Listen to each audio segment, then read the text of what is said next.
अगर आप हमारे चैनल पे नए हैं तो चैनल को सब्सक्राइब करके वीडियो को लाइक और शेयर करें। पहला क्वेश्चन है, इनमें से किस विद्वान ने अपभ्रंश के लिए पुरानी हिंदी शब्द का प्रयोग किया है? ऑप्शन है रामकुमार वर्मा, बी है धीरेन्द्र वर्मा, सी है हजारी प्रसाद द्विवेदी, डी है चंद्रधर शर्मा गुलेरी।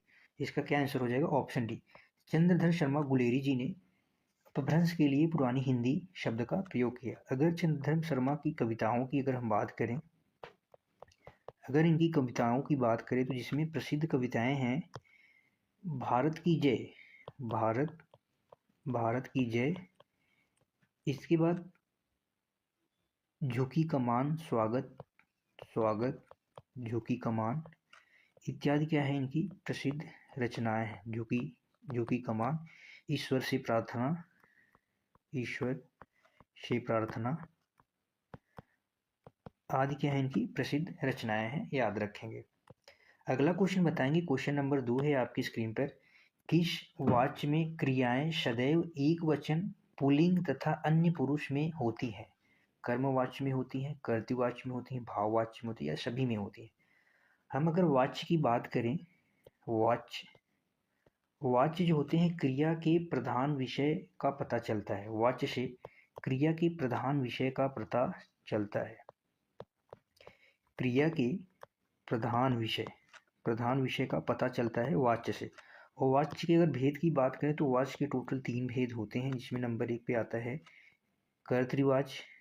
कर्तृवाच्य, नंबर 2 पे आता है कर्म, उसके बाद तीसरा है भाववाच्य। कर्तृवाच्य में कर्ता प्रधान होता है। कौन प्रधान होता है? कर्ता प्रधान होता है। लिंग वचन भी कर्ता के अनुसार बदलता है कर्तृवाच्य में। कर्मवाच्य में कर्म प्रधान होता है और लिंग वचन कारक सब किसके अनुसार बदलता है? कर्मवाच्य के अनुसार। और भाववाच्य में भाव प्रधान होता है, भाव प्रधान होता है। ठीक है, याद रखेंगे। इसका क्या आंसर हो जाएगा साथी? इसका क्या आंसर हो जाएगा?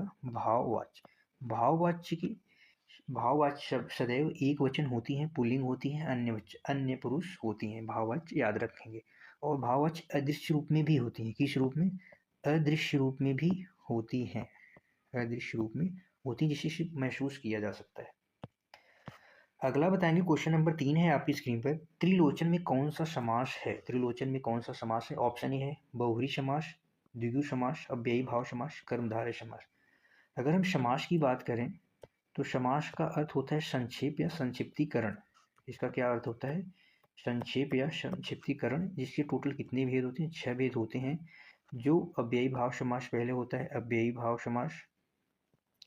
अव्ययी भाव समास के बाद तत्पुरुष समास, द्विगु समास, द्वंद्व समास, द्वंद्व समास, कर्मधारय समास, कर्मधारय के बाद बहुव्रीहि समास। कितने टोटल समास होते हैं? टोटल 6 समास होते हैं। और त्रिलोचन यानी अगर किसी अन्य यानी विशेष अर्थ के लिए अगर प्रयुक्त हो जाए, त्रिलोचन का मतलब होता है 3 नेत्र वाले। 3 नेत्र वाले अर्थात शिव जी। यहाँ पे तीसरे अर्थ की प्रधानता है, यानी शिव जी का संबंध है। तो यहाँ पे बहुव्रीहि समास होता है। यहाँ पे तीसरा अन्य पद प्रधान है, तो इसीलिए यहाँ पे क्या होता है? बहुव्रीहि समास होता है। यहाँ पे 3 नेत्र वाले के लिए बात हो, यानी शिव जी के बारे में बात हो रही है। अगला क्वेश्चन बताएंगे, क्वेश्चन नंबर 4 है आपकी स्क्रीन पर।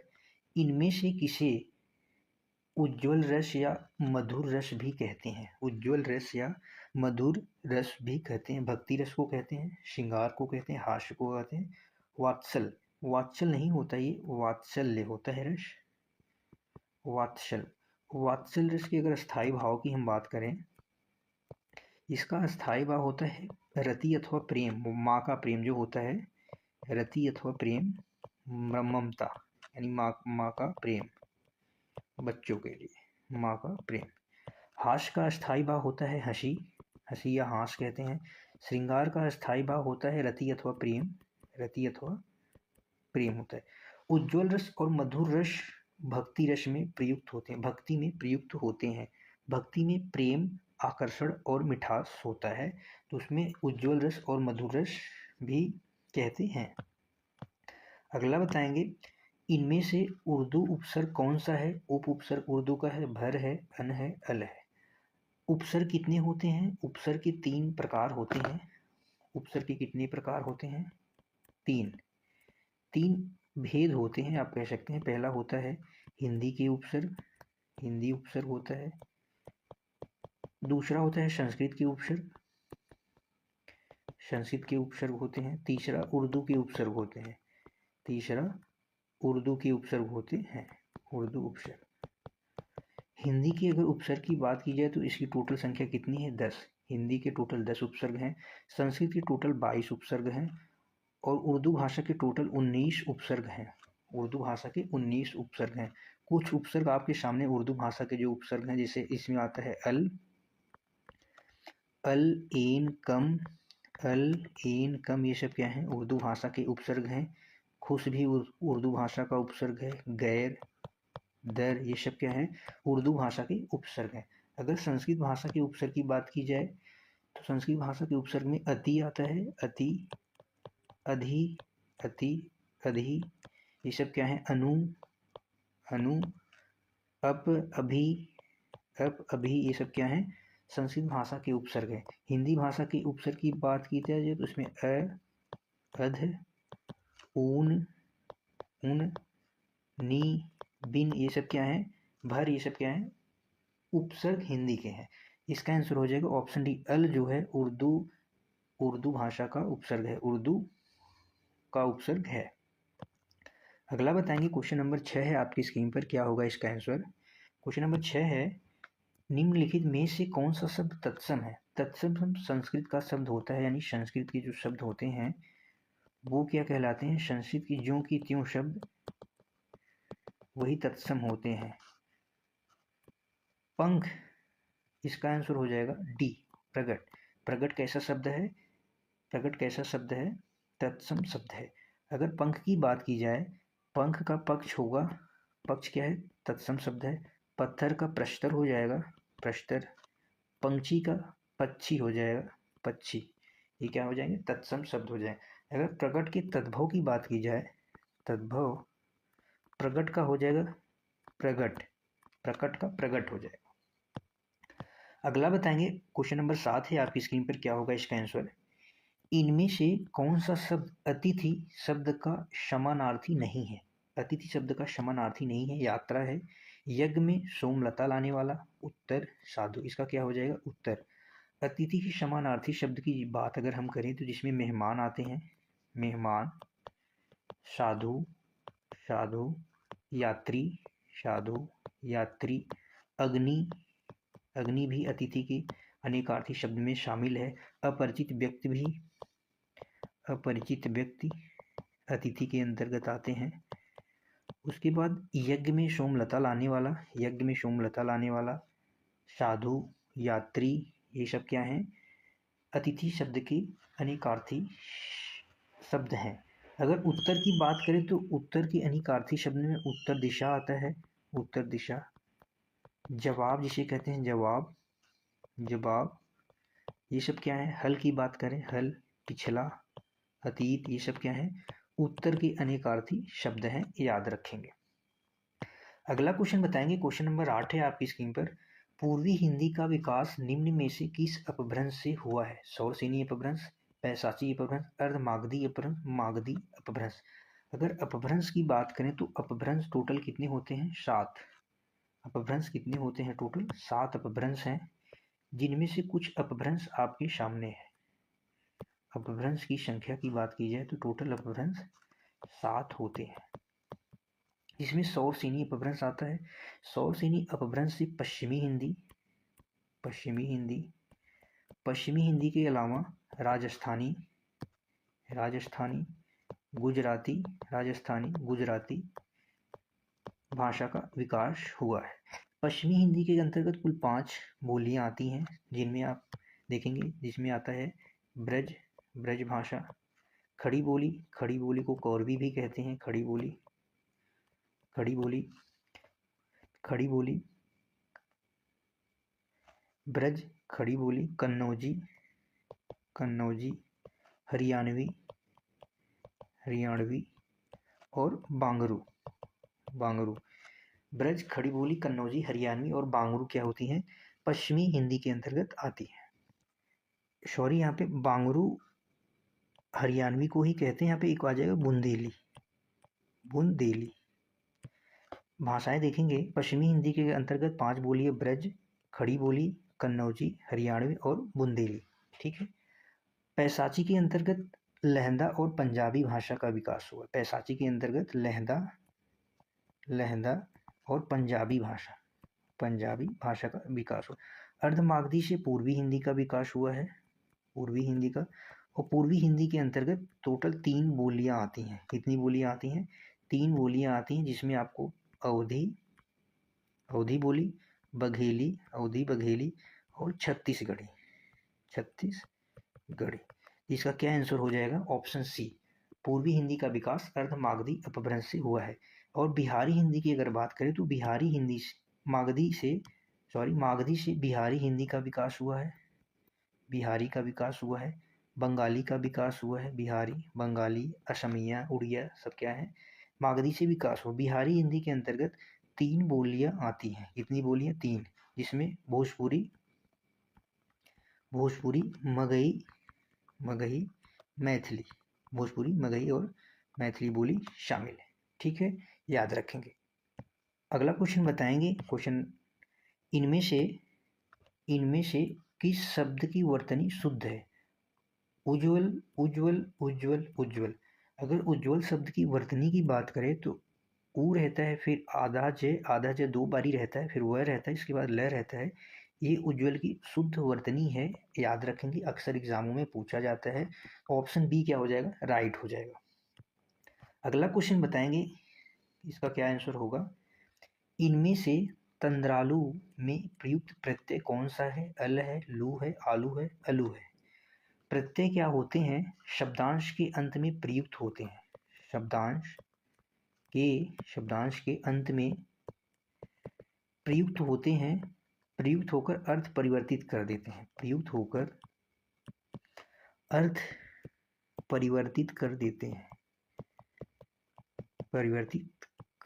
देते हैं। तो प्रत्यय कहलाते हैं। यहाँ पे तंद्रालु शब्द की बात की गई है। तंद्रालु में तंद्रा में लू प्रत्यय जुड़ा है। कौन सा प्रत्यय? लू। तंद्रा में लू प्रत्यय जुड़ा है, तो यहाँ पे क्या आंसर हो जाएगा? Option B. ठीक है साथी।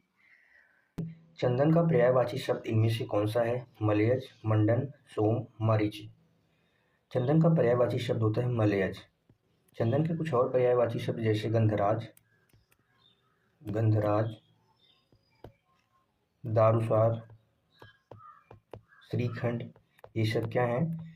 चंदन के पर्यायवाची शब्द हैं। संदल, भद्रश्री, ये सब क्या हैं? भद्रश्री चंदन के पर्यायवाची शब्द हैं। अगर हम मंडन की बात करें तो मंडन का मतलब होता है सजाना। इसका पर्यायवाची शब्द होगा सजाना, श्रृंगार करना आदि क्या है? इसके पर्यायवाची शब्द हैं। सोम की बात करें, सोम अमृत को कहते हैं। अमृत, सुधा, मधु, ये सब क्या है? अमृत के पर्यायवाची शब्द हैं। अमृत, सुधा, मधु, अमी, सुरभोग, पीयूष, ये सब क्या है? इसके पर्यायवाची शब्द हैं। और मारीची की बात करें तो किरण को कहते हैं।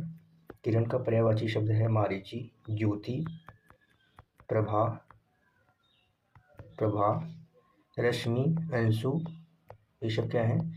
मारीची के पर्यायवाची शब्द। अगला क्वेश्चन बताएंगे, इनमें से कौन सा छंद वर्णिक छंद है? सोरठा, सवैया, बरवे, छप्पे। बताएंगे। अगर वर्णिक छंद की बात करें तो यहाँ पे वर्णों की गिनती की जाती है। वर्णिक छंद में जैसे आपको देखने को मिलता है घनाक्षरी, वर्णिक छंद है घनाक्षरी। रूला, छप्पे, कुंडलिया, इंद्रव्रजा छंद आदि क्या है? मालिनी छंद। ये सब क्या है? वर्णिक छंद के अंतर्गत आते हैं। तो इसका क्या आंसर हो जाएगा? सवैया, सवैया जो है वो समवर्णिक छंद है, समवर्णिक छंद, ये किसी की प्रशंसा में लिखा जाता है। वर्णिक सवैया छंद प्रशंसा में लिखा जाता है, प्रशंसा में लिखा जाता है। प्रत्येक चरण में 22 से 26 वर्ण होते हैं, प्रत्येक चरण में 22 से 26 वर्ण। छप्पे छंद की बात करें तो ये मात्रिक छंद है, मात्रिक छंद है, संयुक्त मात्रिक छंद है। इसमें कुल टोटल 6 चरण होते हैं। कितने चरण? 6 चरण होते हैं। पहले के 4 चरण में 24 मात्राएं होती हैं, 24 मात्राएं होती हैं। और लास्ट के अंतिम के दो चरण में 26 से 28 मात्राएं होती हैं। ठीक है, याद रखें। अगला क्वेश्चन बताएंगे, क्वेश्चन नंबर 3 है आपकी स्क्रीन पर। क्या होगा इसका आंसर? स्पर्श वर्ण की संख्या कितनी है? 11, 14, 3, 25। स्पर्श वर्ण की बात करें तो इसकी संख्या टोटल कितनी है? 25 वर्ण है। इन्हें वर्गीय व्यंजन भी कहते हैं, वर्गीय व्यंजन भी कहते हैं। अगर हम अंतस्थ व्यंजन की बात करें, अंतस्थ व्यंजन की संख्या कितनी है? 4। य, र, ल और ऊष्म व्यंजन की संख्या कितनी है? 4। ऊष्म व्यंजन 4 है। शेष है। अगर संयुक्त व्यंजन बताएं, संयुक्त व्यंजन कितने होते हैं? संयुक्त व्यंजन भी 4 होते हैं।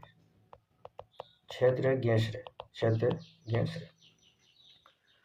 अगला क्वेश्चन बताएंगे, क्वेश्चन नंबर 4 है, इनमें से कौन सा शब्द आमिष का विलोम है? आमिष का मतलब मांस सही, जिसमें मांस हो, इसका हो जाएगा निरामिष, यानी जिसमें मांस न हो। सामिष यानी शामिल हो मांस, इसका हो जाएगा निरामिष। शुष्क का अगर विलोम पूछा जाए तो शुष्क का क्या हो जाएगा? आर्द्र।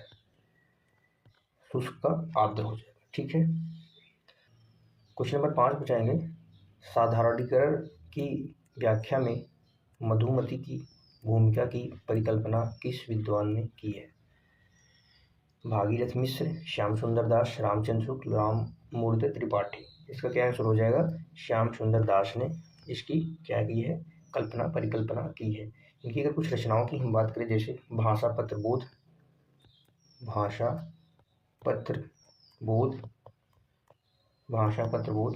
हिंदी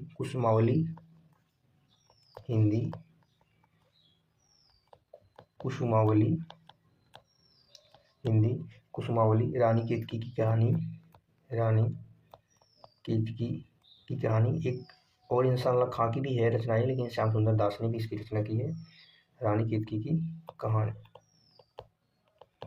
रानी केतकी, अशोक चंद्रावली या नासिकोपाख्यान भी जिसे कहते हैं, चंद्रावली आदि क्या इनकी प्रसिद्ध रचनाएं हैं। आचार्य रामचंद्र शुक्ल जी को आलंबन धर्म का साधारणीकरण माना जाता है। आलंबन धर्म को साधारणीकरण माना है। ठीक है, याद रखें। अगला क्वेश्चन बताएंगे, क्वेश्चन नंबर 6 है, इनमें से किसी कवियों का सुकुमार के रूप में जाना जाता है? कवियों का सुकुमार के रूप में अमीर खुसरो जी को जाना जाता है। अमीर खुसरो को तूती ए हिंद भी कहा जाता है। तूती ए हिंद मतलब भारत का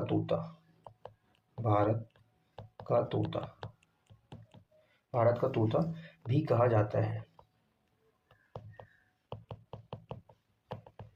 जगनिक की प्रसिद्ध रचना है आल्हाखंड, इसमें आल्हा और उदल पात्र हैं।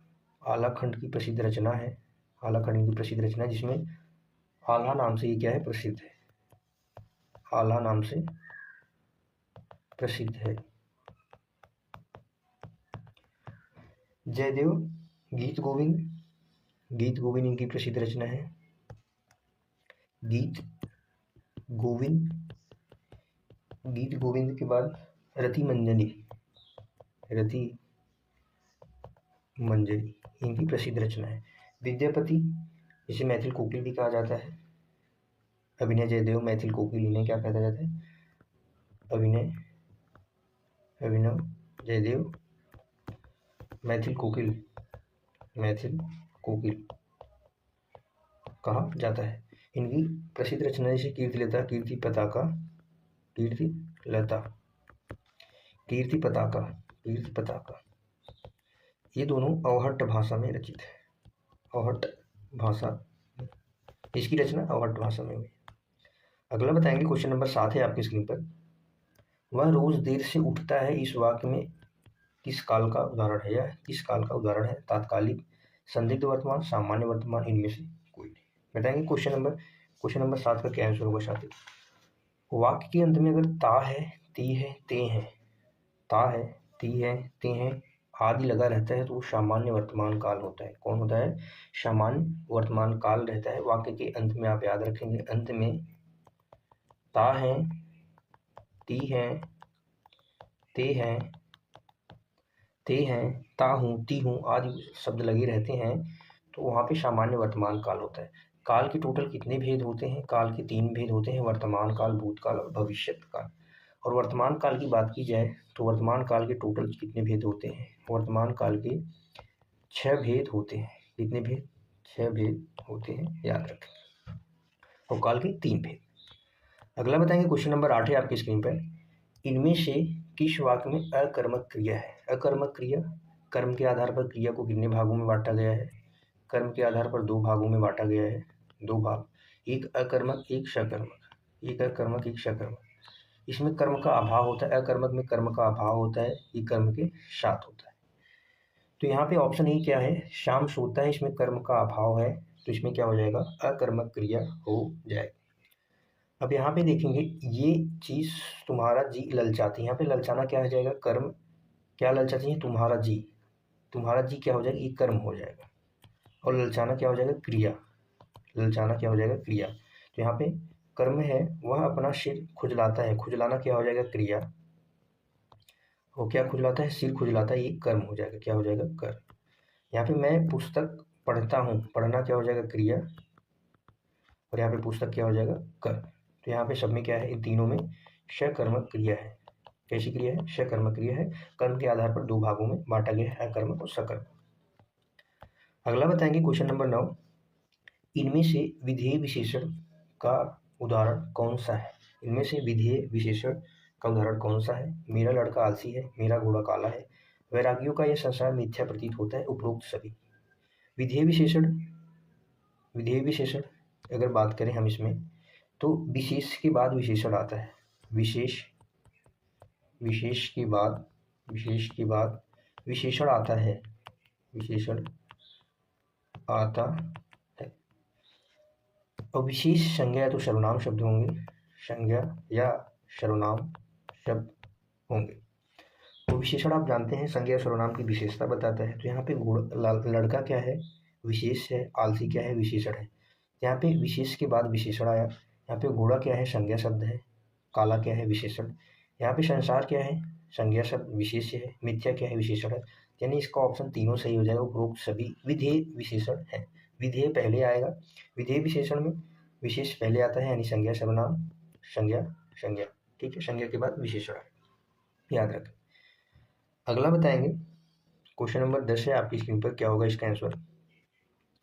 बांसुरी बज रही थी, यह वाक्य किस काल का उदाहरण है? पूर्ण वर्तमान काल, सामान्य भूतकाल, अपूर्ण भूतकाल, अपूर्ण वर्तमान काल। बताएंगे साथी। काल के कितने भेद होते हैं? काल के टोटल 3 भेद होते हैं।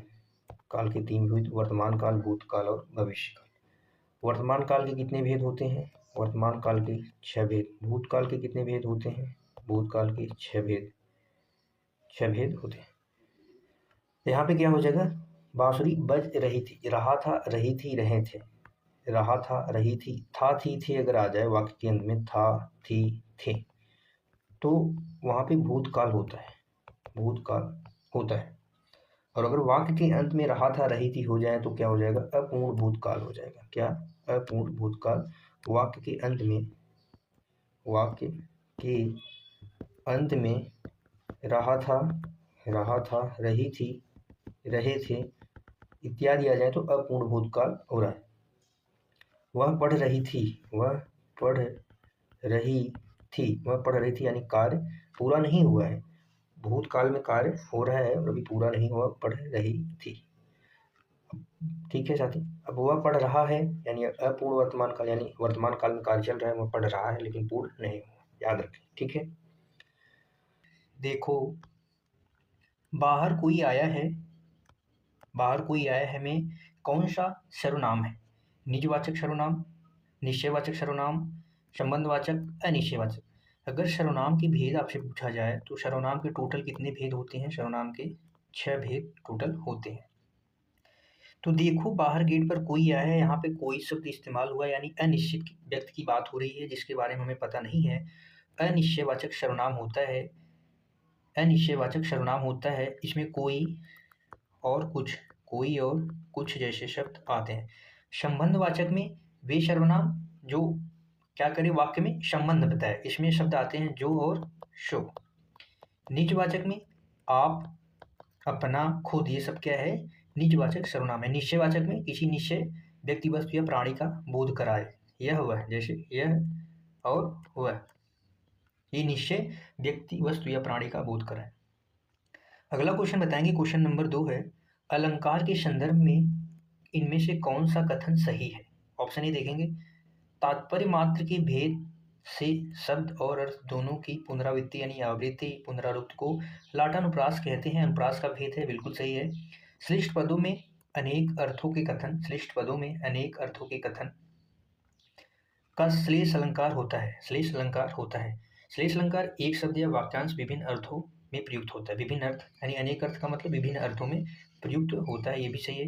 विभिन्न अर्थक अर्थात निरर्थक स्वर व्यंजन समुदाय की आवृत्ति को यमक अलंकार कहते हैं। क्या कहते हैं? यमक अलंकार कहते हैं, ये भी सही है। अलग अलग अर्थों वाले शब्दों की पुनरावृत्ति जो होती है क्या होती है? यमक अलंकार होती है। ऑप्शन डी इसका राइट है।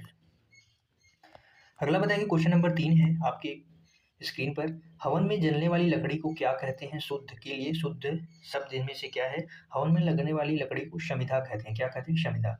अगर वन काष्ठ की बात करें तो वन से प्राप्त लकड़ी को कहते हैं, वन से प्राप्त लकड़ी, वन से प्राप्त लकड़ी को वन प्राप्त। और शुष्क काष्ठ का मतलब कहते हैं सूखी लकड़ी को, सूखी लकड़ी को कहते हैं। ठीक है साथी, याद रखें। अगला बताएंगे, क्वेश्चन नंबर 4 है, रामू थोड़ी सी मिठाई खाओ, इस वाक्य में थोड़ी सी किस प्रकार का क्रिया विशेषण है? बताएंगे साथी, किस प्रकार का क्रिया विशेषण। क्रिया विशेषण की बात करें तो इसके टोटल कितने भेद होते हैं? 4। कितने भेद होते हैं? 4। पहला स्थानवाचक, परिमाण, काल और रीत। स्थानवाचक में स्थान का बोध होगा, किसका बोध? स्थान, स्थान का बोध। आप वाक्य में कहाँ लगा के वाक्य में पता लगा सकते हैं कि ये कौन सी क्रिया है। इसमें परिणाम यानी मात्रा तौल, माप तौल की बात होगी, मात्रा की बात होगी, जिसमें आप इतना लगा के वाक्य में इतना लगा के बता सकते हैं। कालवाचक में समय का बोध कराएगा, किसका? समय का बोध कराएगा, कब लगा के आप पता कर सकते हैं। रीतवाचक में क्रिया के होने के प्रकार, क्रिया के होने के प्रकार का बोध, होने के प्रकार का बोध कराता है, आप कैसे लगा के वाक्य में पता कर सकते हैं। तो यहाँ पे मात्रा की बात की गई है, थोड़ा, थोड़ी सी, ये क्या है? मात्रा की बात हो रही है, तो यहाँ पे परिमाणवाचक क्रिया विशेषण है, थोड़ी सी परिमाणवाचक, मिठाई थोड़ी सी मात्रा की बात हो रही है। अगला बताएंगे, क्वेश्चन नंबर 5 है, केंद्रीय हिंदी प्रशिक्षण संस्थान किस विभाग के तहत कार्य करता है? तो केंद्रीय हिंदी प्रशिक्षण संस्थान किसके अंतर्गत? राजभाषा विभाग के अंतर्गत कार्य करता है, याद रखेंगे। अगला बताएंगे, क्वेश्चन नंबर 6 है आपकी स्क्रीन पर, कंठ अल्पप्राण वर्ण का उदाहरण कौन सा है? कंठ भी बताना है आपको, अल्पप्राण भी बताना है, और का उदाहरण कौन सा है आपको बताएं। कंठ वर्ण की अगर हम बात करें, कंठ वर्ण में क वर्ग के सभी व्यंजन प्लस ए आ है और विसर्ग, साथ में विसर्ग कंठ वर्ण के अंतर्गत आते हैं। अगर अल्पप्राण ध्वनि की बात करें, अल्पप्राण ध्वनि जो होती है वो पहला, तीसरा, पांचवा सभी वर्गीय व्यंजन का पहला, तीसरा, पांचवा प्लस अंतस्थ व्यंजन यानी य, र, ल, व, अंतस्थ व्यंजन, उसके बाद उच्छित व्यंजन का अड, फिर सभी 11 सभी स्वर, कुल मिला के इसकी संख्या कितनी हो जाती है? 31। तो इस हिसाब से option D is the right, क्योंकि वर्गीय व्यंजन का पांचवा अक्षर है क और आह विसर्ग क्या होते हैं? कंठ के अंतर्गत आते हैं, याद रखेंगे। अगला बताएंगे, क्वेश्चन नंबर 7 है आपकी स्क्रीन पर, क्या होगा इसका आंसर? हिमालय की प्रकृति कितनी मनमोहक है, इस वाक्य में किस प्रकार का वाक्य है? विस्मय वाक्य, प्रश्नवाचक वाक्य, संगीतवाचक वाक्य, विधानवाचक। वाक्य के अर्थ के आधार पर 8 भेद होते हैं। अर्थ के आधार पर कितने भेद टोटल होते हैं? 8 भेद। 8 भेद, जिसमें से आपके सामने दिया गया है। इसका क्या आंसर हो जाएगा? विस्मयवाचक वाक्य। क्या हो जाएगा? विस्मयवाचक वाक्य। इसका प्रयोग, अगर इसी प्रयोग की बात करें तो इसका प्रयोग हर्ष, आश्चर्यचकित, हर्ष की बात करें, आश्चर्य की कोई बात हो, आश्चर्य, विस्मय व्यक्त करने के लिए किया जाता है। विस्मय व्यक्त करने के लिए किया जाता है। जैसे इसमें कुछ शब्द आपको देखने को मिलेंगे, जैसे अरे, हाय, अरे, हाय, ओ, अरे, हाय, ओ, शाबाश, काश, ये शब्द क्या होते हैं? विस्मय के हैं। अगर वाक्य के अर्थ के आधार पर भेद की अगर हम बात करें तो 8 भेद होते हैं। और कौन कौन से होते हैं? विधानवाचक वाक्य, निषेधवाचक वाक्य, प्रश्नवाचक वाक्य, विस्मयवाचक वाक्य, आज्ञावाचक वाक्य, इच्छावाचक वाक्य, संकेतवाचक और संदेहवाचक। ये टोटल कितने भेद हो जाएंगे? 8 भेद हो जाएंगे अर्थ के आधार पर। ठीक है, याद रखें। अगला क्वेश्चन बताएंगे, क्वेश्चन नंबर 8 है आपकी स्क्रीन पर। भारतीय सांस्कृतिक संबंध परिषद की पत्रिका का क्या नाम है? तो इसका नाम है गगनांचल है। यह नई दिल्ली से प्रकाशित होती है। ये त्रैमासिक पत्रिका है। कैसी पत्रिका है? त्रैमासिक पत्रिका है। इसके अगर प्रधान संपादक की बात करें तो प्रधान संपादक प्रभाकर श्रोती हैं। याद रखेंगे। अगला क्वेश्चन बताएंगे, क्वेश्चन नंबर 9 आपकी स्क्रीन पे है। इनमें से कौन सा शब्द अंधकार का पर्यायवाची है? धनंजय, कानन, अब्र, ध्वांत। इसका क्या आंसर हो जाएगा? ध्वांत। अगर अंधकार शब्द के पर्यायवाची शब्द की बात करें तो अंधियारा भी कहते हैं। अंधियारा, अंधेरा। तिमिर भी कहते हैं। तम, ये शब्द क्या है? अंधियारा यानी अंधेरा शब्द के पर्यायवाची शब्द है। याद रखेंगे। अगला क्वेश्चन बताएंगे, क्वेश्चन नंबर 10 है आपकी स्क्रीन पर। करबला के रचनाकार कौन है? बेचन शर्मा उग्र, राही मशहूम, रजा प्रेमचंद, प्रभा खितान। इसका आंसर हो जाएगा ऑप्शन सी। करबला की रचना की अगर हम बात करें तो 1924 ईस्वी में इसका प्रकाशन हुआ था। अगर मुंशी प्रेमचंद जी की प्रमुख नाटक में, जैसे अगर बात करें प्रमुख नाटक में संग्राम मिलता है। संग्राम 1923 ईस्वी में जिसकी रचना हुई। करबला मिलता है 1924 में, इसकी रचना हुई 1924 ईस्वी में। प्रेम की वेदी मिलती है रचना 1900। अन्य रचनाओं में रंगभूमि, कर्मभूमि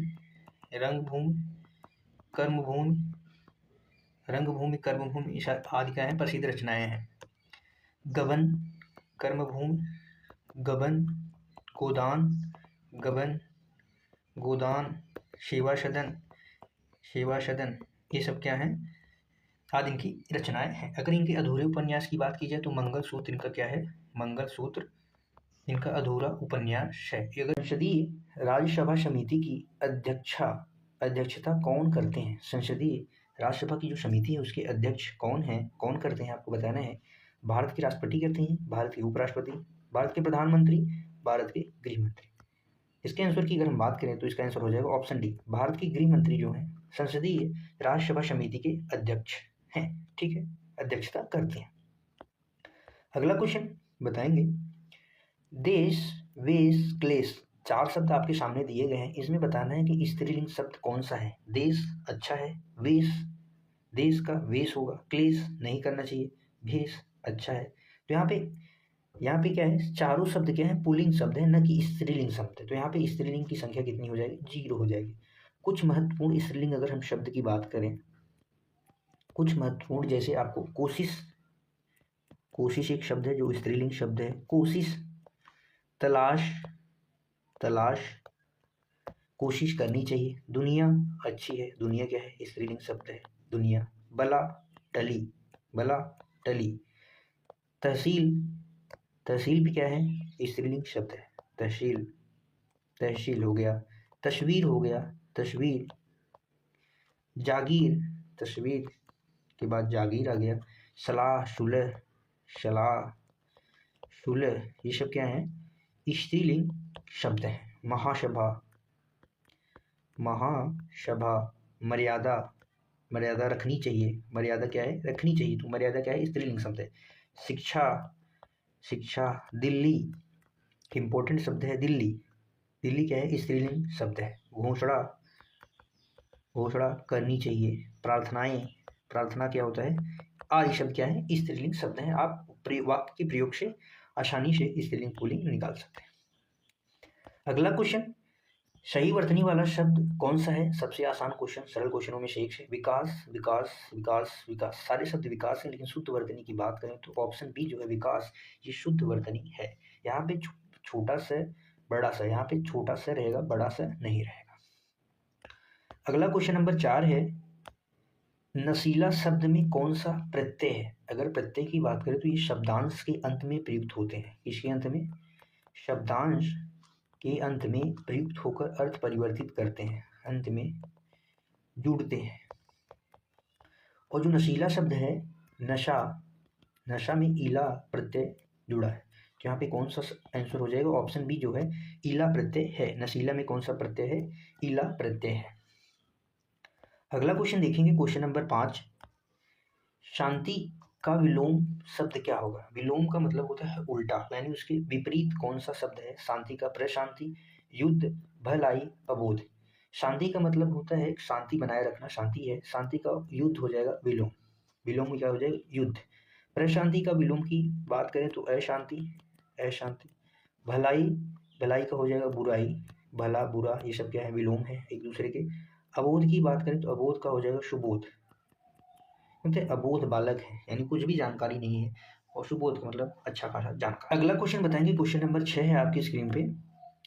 इनमें से कौन सा शब्द क्षेत्र शब्द का अर्थ नहीं है? क्षेत्र शब्द का अर्थ नहीं है। तीर्थ, वीर, शरीर, प्राकृत। अगर क्षेत्र शब्द के अनेक अर्थ वाले शब्दों की अगर हम बात करें, जिसमें आती हैं कुछ शब्द, शरीर, शरीर क्या है? क्षेत्र के अंतर्गत आता है, शब्द के अंतर्गत आता है शरीर। तीर्थ, शरीर, तीर्थ। गृह, गृह। प्रकृति, प्रकृति। खेल, खेल के बाद स्त्री आदि शब्द क्या है? इसके अनेक अर्थ हैं, अनेकार्थी शब्द हैं। तो यहाँ पे वीर जो शब्द हो जाएगा, ये क्षेत्र के अनेकार्थी शब्द यानी अर्थ नहीं है। अगला देखेंगे, व्याघ्र शब्द का तद्भव रूप आपको बताना है कि तद्भव रूप क्या होगा। व्याघ्र जो है तत्सम रूप है, तो इसका तद्भव रूप क्या हो जाएगा साथी? बाघ। क्या हो जाएगा? बाघ। वाट जो है ये तद्भव शब्द है। कैसा शब्द है? तद्भव। अगर इसके तत्सम की बात करें तो वाट हो जाएगा। क्या हो जाएगा? वाट। बुरा क्या है? तद्भव शब्द है। इसके बुरा क्या है? तद्भव शब्द है। अगर तत्सम की बात करें तो क्या हो जाएगा? विरूप। विरूप क्या हो जाएगा? तत्सम शब्द। बाघ क्या है? तद्भव शब्द है। अगर इसके तत्सम की बात करें तो क्या हो जाएगा? उद्यान। क्या हो जाएगा? उद्यान। याद रखेंगे। तत्सम संस्कृत के ज्यों के त्यों शब्द होते हैं, तद्भव होते हैं संस्कृत का। हिंदी रूपांतरण क्या होता है? हिंदी रूपांतरण, हिंदी रूपांतरण जो संस्कृत का शब्द है वही क्या होते हैं? तद्भव होते हैं। अगला क्वेश्चन नंबर 8 बताएंगे, आंख फेरना मुहावरे का अर्थ क्या है? आंख फेरना मुहावरे का सही अर्थ आपको बताना है क्या है? उपेक्षा करना, क्रोधित होना, प्यार करना, होश में न होना। तो आंख फेरना का मतलब होता है उपेक्षा करना, उपेक्षा करना। आंख फेरना का मतलब उपेक्षा करना। क्रोधित होना, आग बबूला, आग बबूला होना। तो मुहावरे का अर्थ हो जाएगा क्रोधित होना। आग बबूला होना मुहावरे का क्या अर्थ हो जाएगा? क्रोधित होना। आंख फेरना, अपेक्षा करना। अगला क्वेश्चन नंबर 9 बताएंगे साथी, जिस समास में पूर्व पद विशेषण और उत्तर पद विशेष हो वो किस प्रकार का समास कहलाता है? जिस समास में पूर्व पद विशेषण और उत्तर पद क्या है? विशेष। तो वहां पे कर्मधारय समास होता है। कौन सा समास होता है? कर्मधारय समास होता है। कर्मधारय समास के कुछ उदाहरण की बात करें तो जैसे पुरुष रत्न, पुरुष रत्न। रत्न है जो पुरुष, समास विग्रह हो जाएगा इसका। रत्न है जो पुरुष, पुरुष, रथ, रत्न है जो पुरुष।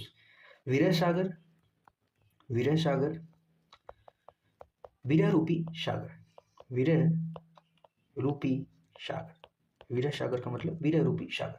मुखारविंद, मुखारविंद, इन सब में क्या है, कर्मधारय समास है। कौन सा समास है, कर्मधारय समास है। मुखारविंद यानी अरविंद के समान मुख, अरविंद के समान मुख, तो यहाँ पे मुखारविंद हो जाएगा।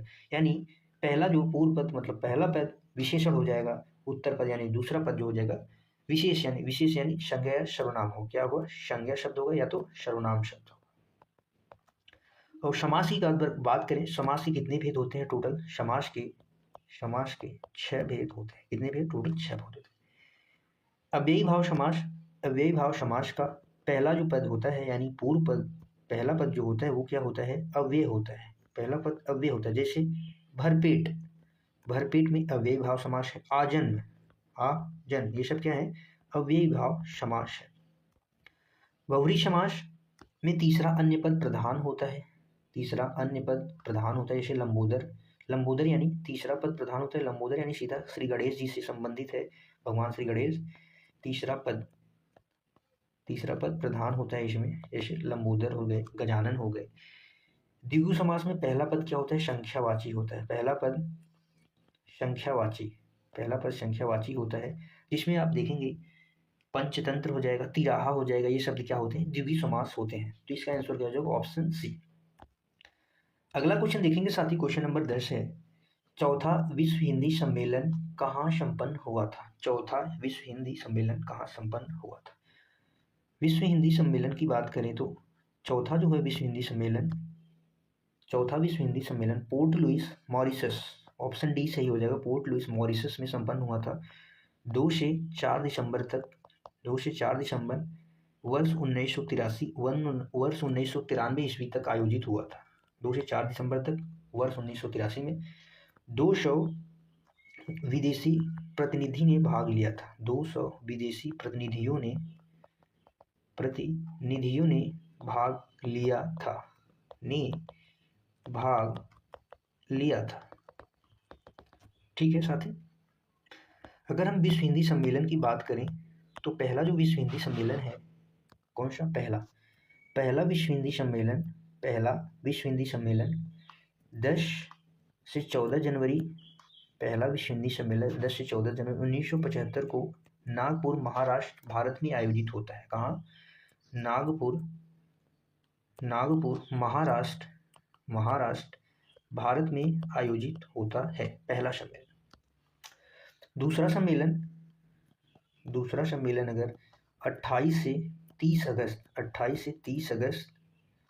1976 ईस्वी को पोर्ट लुइस मॉरिशस में, कहाँ, पोर्ट लुई मॉरिशस में आयोजित होता है। तीसरा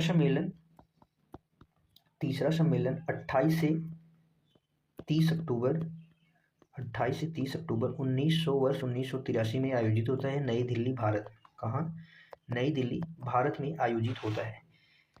चौथा सम्मेलन है, अगर चौथे सम्मेलन की बात किया जाए तो 2 से 4 दिसंबर 1993 वर्ष को पोर्ट लुइस मॉरिशस में आयोजित होता है। कहाँ, पोर्ट लुई मॉरिशस। पांचवा सम्मेलन की अगर बात की जाए, पांचवा सम्मेलन 4 से 8 अप्रैल को वर्ष 1996 ईस्वी में port of Spain Trinidad Tobago में, कहाँ, Tobago, port of Spain Tobago में आयोजित होता है, टोबैगो। अगला छठा सम्मेलन की बात की जाए साथी, टोटल कितने सम्मेलन अभी तक हुए, 12 सम्मेलन हुए, तो छठा सम्मेलन देख लेंगे। छठा सम्मेलन 14 से 18 सितंबर 1999 को आयोजित होता है लंदन यूके में। कहाँ, लंदन यूके में। सातवां सम्मेलन की बात की जाए तो वहाँ पे 6 से 9 जनवरी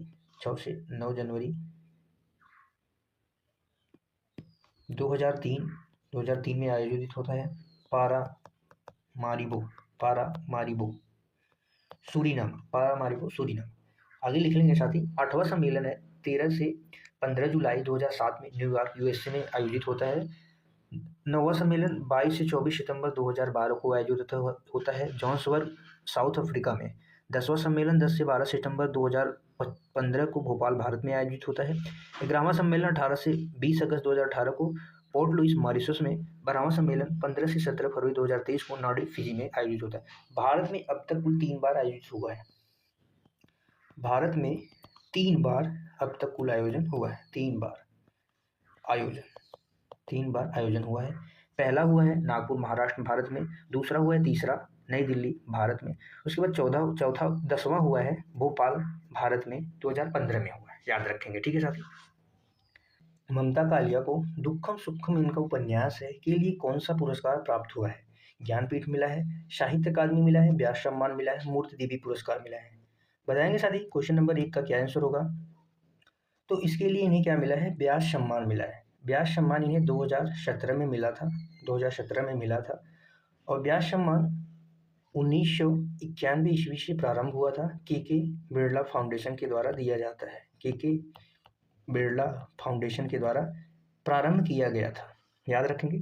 तो ज्ञानपीठ पुरस्कार की अगर बात करें तो ये सर्वोच्च सम्मान है, साहित्य में सर्वोच्च सम्मान है, साहित्यिक सर्वोच्च सम्मान है, जो 8वीं अनुसूची की 22 भाषाओं में दिया जाता है। 8वीं अनुसूची की 22 भाषाओं में दिया जाता है। साहित्य अकादमी पुरस्कार 1955 में प्रारंभ हुआ था। साहित्य के क्षेत्र में दिया जाता है। याद रखेंगे। अगला क्वेश्चन बताएंगे। क्वेश्चन नंबर 2 है आपकी स्क्रीन पे। इनमें से शुद्ध शब्द कौन सा है? रोहिणी, रोहिणी। बताएंगे। शुद्ध वर्तनी का क्वेश्चन है आपके सामने। इसका आंसर है ऑप्शन ए, रोहिणी जो है शुद्ध वर्तनी का शब्द है। अगला क्वेश्चन नंबर 3 बताएंगे। यह किताब मेरी है, इस वाक्य में यह किस प्रकार का विशेषण है? बताएंगे क्या होगा इसका आंसर? ऑप्शन ए है गुणवाचक विशेषण, ऑप्शन बी है परिमाणवाचक, सार्वनामिक, संख्यावाचक। विशेषण की अगर बात की जाए तो कितने भेद होते हैं? विशेषण के कुल 4 भेद होते हैं, गुण, परिमाण, सार्वनामिक और संख्यावाचक। संख्यावाचक में संख्या का बोध कराएगा, यह संख्या का बोध कराता है। सार्वनामिक विशेषण अगर सर्वनाम का पड़ोसी संज्ञा हो जाए, सर्वनाम के जस्ट बाद संज्ञा शब्द आ जाए तो क्या होता है? सार्वनामिक विशेषण से होता है। परिमाण में मात्रा या मापतौल, मात्रा की बात होती है, गुण में गुण दशा विशेष रंग रूप वेशभूषा आदि की बात हो तो वहाँ पे क्या होता है? गुणवाचक विशेषण होता है। तो यहाँ पे आप देखेंगे यह सर्वनाम है और किताब क्या है? संज्ञा शब्द है। और यहाँ पे पूछा यह है तो ये किस प्रकार का विशेषण हो जाएगा? सार्वनामिक विशेषण। यह सार्वनामिक विशेषण हो जाएगा। ऑप्शन सी राइट हो जाएगा, क्योंकि यह जो है सर्वनाम शब्द है। सर्वनाम के जस्ट बाद क्या आ गया? संज्ञा शब्द आ गया, तो सार्वनामिक विशेषण है। अगला क्वेश्चन नंबर 4 है। उद्धव का लेन न माधव का देन, इस वाक्य में लोकोक्तियों का अर्थ क्या है? लोकोक्तियों का क्या अर्थ है आपको बताना है। किसी से कोई वास्ता न रखना, धोखा देना, अन्याय न करना, दोहरा कटुत्व। बताएंगे। लोकोक्ति को हम कहावत भी कहते हैं। क्या? कहावत भी कहा जाता है। तो इसका क्या आंसर हो जाएगा? ऑप्शन ए, उद्धव का लेना न माधव का देना का मतलब किसी से कोई वास्ता न रखना। अगला क्वेश्चन नंबर 5 बताएंगे। संस्कृत किस परिवार की भाषा है? आग्नेय, आर्य, सेमेटिक, द्रविड़। संस्कृत जो है आर्य परिवार की भाषा है। किस परिवार की? आर्य भाषा परिवार की शाखा है। संस्कृत हिंदी आर्य भाषा। ये क्या है? हिंद आर्य भाषा या हिंदी आर्य भाषा है। जो क्या है? हिंद यूरोपीय भाषा परिवार की एक शाखा है। हिंद यूरोपीय भाषा परिवार की एक शाखा है। याद रखेंगे, ठीक है। अगला क्वेश्चन नंबर 6 है। मगही किस राज्य में सबसे ज्यादा बोली जाती है? बिहार में बोली जाती है, राजस्थान में, छत्तीसगढ़, पंजाब में। अगर मगही बोली की बात करें तो यह बिहारी हिंदी से विकसित बोली है। बिहारी हिंदी के अंतर्गत 3 बोलियां आती हैं। कौन सी 3 बोलियां आती हैं? जिसमें सबसे नंबर 1 पे आता है भोजपुरी के बाद आता है मगही के बाद आता है मैथिली, और ये तीनों बोलियाँ अगर मुख्य क्षेत्र की बात करें तो इनका मुख्य क्षेत्र है यूपी और बिहार। इनका मुख्य क्षेत्र क्या है? यूपी और बिहार। इस हिसाब से ऑप्शन क्या हो जाएगा? ऑप्शन ए जो है मगही का बिहार राज्य में सबसे ज़्यादा सर्वाधिक बोली जाती है। अगला क्वेश्चन नंबर 6 क्या होगा आपका आंसर? जिन पंक्तियों में एक या अनेक वर्णों की एक ही क्रम में एक बार आवृत्ति हो तो वहाँ कौन सा अलंकार होता है? श्रुत्यानुप्रास अलंकार, वृत्यानुप्रास, लाटानुप्रास, छेकानुप्रास। अनुप्रास अलंकार शब्दालंकार का प्रकार है। अनुप्रास अलंकार शब्दालंकार का प्रकार है। और अनुप्रास अलंकार के टोटल कितने भेद होते हैं? तो 5 भेद होते हैं, जिसमें सबसे नंबर 1 है श्रुत्यानुप्रास। यहाँ पे क्या होता है? एक ही उच्चारण स्थान से उच्चरित वर्णों की आवृत्ति होती है। एक ही उच्चारण स्थान से वर्णों की आवृत्ति होती है। एक ही उच्चारण स्थान। जैसे आप देखेंगे उदाहरण में, जैसे दिनांक था थे, दिनांक डूबते, यहाँ पे द वर्ण की आवृत्ति बार बार हुई है। अगर वृत्यानुप्रास की बात की जाए तो यहाँ पे एक वर्ण कई बार आते हैं। जैसे आप देखेंगे चारुचंद्र की चंचल किरणें यानी च वर्ण जो है अधिक बार आया है। लाटानुप्रास अलंकार जहाँ शब्द और अर्थ दोनों की आवृत्ति हो, शब्द व अर्थ दोनों की आवृत्ति होती है, वहाँ पे क्या होता है? एक साथ वहाँ पे लाटानुप्रास अलंकार होता है। जैसे पूत कपूत तो क्यों धन संचय, पूत सपूत तो क्यों धन संचय, पूत कपूत पूत सपूत यहाँ पे आया है। अगर इसकी बात करें तो इसका आंसर हो जाएगा छेकानुप्रास अलंकार में एक या अनेक वर्णों की एक ही क्रम में एक बार आवृत्ति होती है। अगला क्वेश्चन बताएंगे, क्वेश्चन नंबर 8 है, वह व्यक्ति जो लोहे को पीट कर अपना गुजारा चलाता है, इस वाक्यांश के लिए सही शब्द कौन सा है? लोहा, लोहक, लोहार, लोहड़ी। बहुत सरल क्वेश्चन है, इसका क्या आंसर हो जाएगा? लोहार। लोहार क्या करता है? वह लोहे को पीट कर अपना गुजारा चलाता है। अगला क्वेश्चन है क्वेश्चन नंबर 9, इनमें से कौन सा शब्द तत्पर का पर्यायवाची शब्द नहीं बताना है? कौन सा नहीं है? ऑप्शन ए है सन्नद्ध, प्रबुद्ध, तैयार, कटिबद्ध। बताएंगे साथी क्या होगा इसका आंसर? अगर तत्पर के पर्यायवाची शब्द हम देखें, जैसे इसके पर्यायवाची शब्द होते हैं सन्नद्ध भी होता है, तैयार भी होता है, कटिबद्ध भी होता है, लेकिन क्या नहीं होता? प्रबुद्ध नहीं होता। जैसे उद्दत भी होता है, मुस्तैद भी कहते हैं, तत्पर को मुस्तैद भी कहते हैं, उत्सुक भी कहते हैं, उत्सुक, तत्परता आदि शब्द क्या है? तत्पर शब्द के पर्यायवाची शब्द है। अगला क्वेश्चन देखेंगे, मैथिली शरण गुप्त ने इतिहास की अपेक्षित नारी पात्र इनमें से किस पुस्तक में प्रतिष्ठित किए हैं? भारत भारती, साकेत, द्वापर, रंग में भंग। बताएंगे साथी क्या होगा इसका आंसर? इसका आंसर हो जाएगा ऑप्शन बी, साकेत में उर्मिला के चरित्र का वर्णन है। किसके? उर्मिला के चरित्र का वर्णन है, लक्ष्मण जी की पत्नी। याद रखेंगे। अगर इनके कुछ महाकाव्य, जैसे महाकाव्य की अगर बात किया जाए मैथिली शरण गुप्त जी के, तो जिसमें सबसे पहले आता है साकेत, जिसकी 1931 में रचना हुई थी। 1931 में रचना हुई। इसके बाद यशोधरा आता है, 1932 में रचना, और 1933 में इसका क्या हुआ? प्रकाशन हुआ। अन्य अगर खंड काव्य की बात की जाए, अन्य खंड काव्य में मिलते हैं जयद्रथ वध, जिसकी रचना 1910 ईस्वी में हुई थी। इसके बाद हमें देखने को मिलता है भारत भारती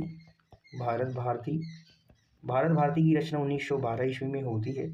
इसके बाद किसान प्रसिद्ध रचना है, प्रसिद्ध खंड काव्य है, 1917। पंचवटी 1925, गुरुकुल 1929, द्वापर की रचना 1936 ईस्वी में होती है। जय भारत 1952 में रचना होती है। आदि क्या है? रचनाएं हैं, याद रखेंगे, महाकाव्य और खंड का, मैथिली शरण गुप्त। ठीक है साथी, आज के लिए इतना ही। बताएंगे आप सभी साथियों को क्लास कैसी लगी। अंत तक बने रहने के लिए आप सभी साथियों का तहे दिल से धन्यवाद है।